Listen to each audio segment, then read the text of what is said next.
Hi, this is Jim Ave again, and this announcement's going to cover the reflection paper both for Kinesiology 792A, Practicum in Physical Education Part 1, and for Kinesiology 792C, Practicum in Athletic Training Part 1.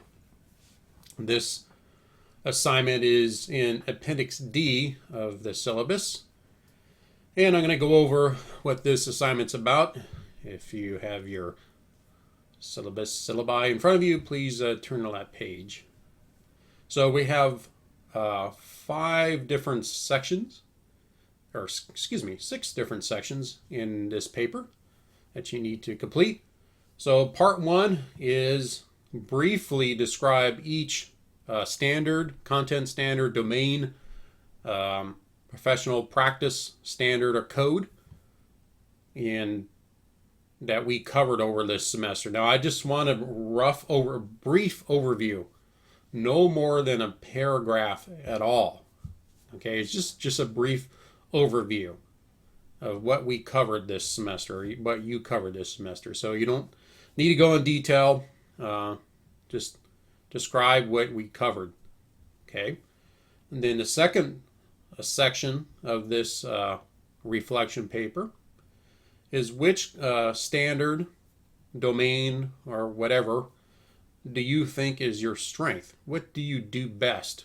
What do you excel at the most out of all the 3 or 4 standards or codes or domains that we covered this particular semester? Why is it your strength? Why do you feel that you excel in this area?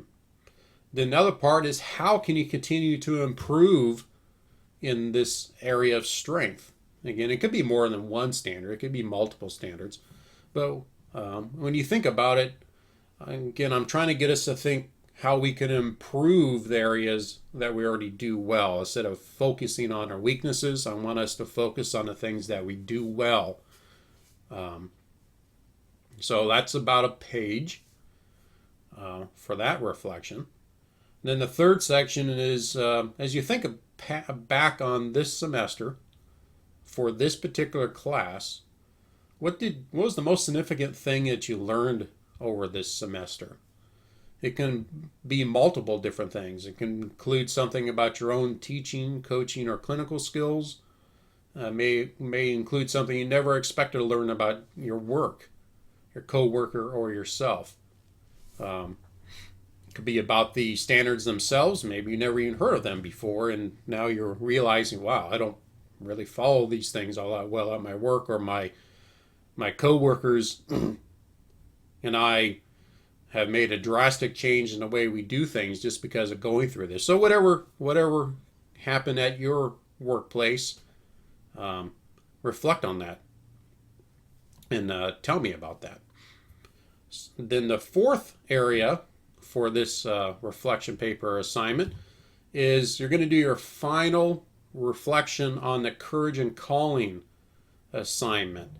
Now, in this final courage and calling reflection, what I really like you to ponder, think about, grapple with, whatever term you want to use, is what is your vocational calling?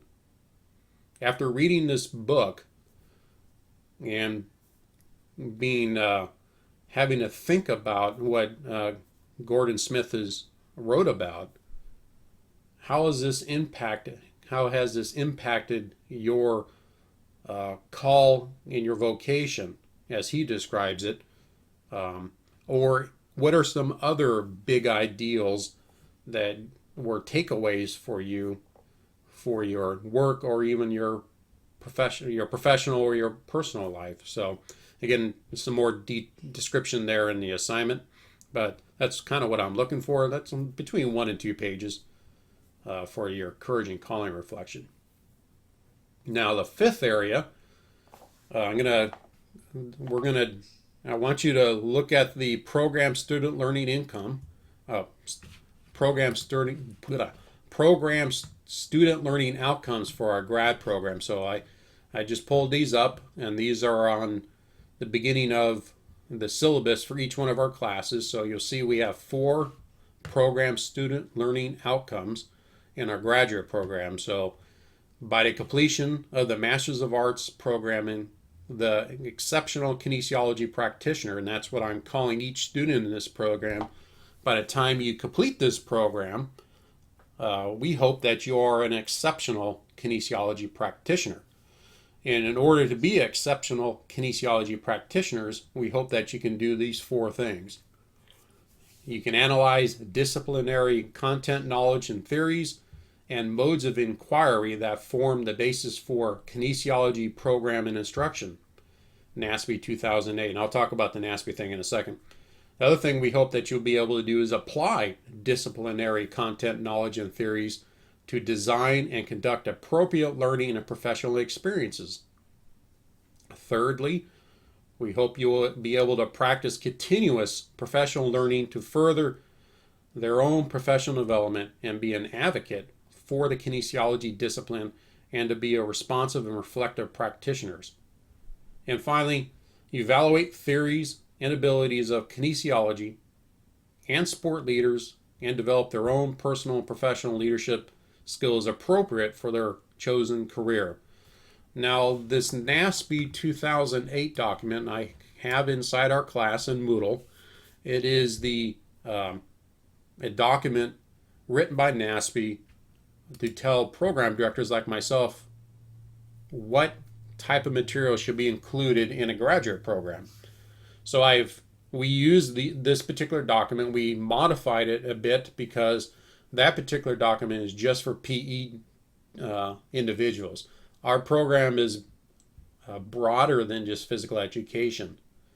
Our program's kinesiology, and kinesiology includes, for our programs, physical education teachers, coaches, athletic trainers, sport administration individuals, strength and conditioning people, and even some other areas within kinesiology. So that's why we've made it a little bit broader in the way we've described it. So in your reflection paper assignment, what you'll do is, how have you satisfied any of the program student learning outcomes through the assignments in this class? So what I want you to do is look at each one of those program student learning outcomes, describe what that learning outcome is about. So first you have to understand what the program student learning outcome is about and explain it, and then how have you satisfied any of those program student learning outcomes through this particular class. And don't talk about any other classes that you're taking in the fall semester. So in this class, how have you satisfied any of these through the program? And that's about a page. And the last part of this assignment is just reporting the total number of hours you worked for weeks 11 through 15, just like we have done in your progress reports. Okay, for this assignment, make sure you have a title page using 1-inch margins, 12-point font, double space, write in the first person, include page numbers, and follow APA for referencing and formatting. If you have any questions about this particular assignment, please post them in the Q&A form, and I'm happy to help you with this. Now, the other thing I should say about this reflection paper is you can turn this assignment in early, and I'm going to probably ask that you do turn it in early, and I'll tell you why.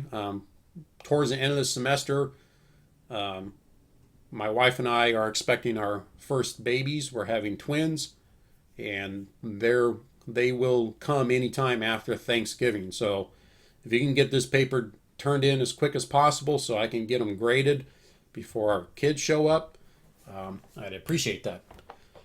So look forward to, again, reading this reflection paper of yours and see what you've learned through this semester.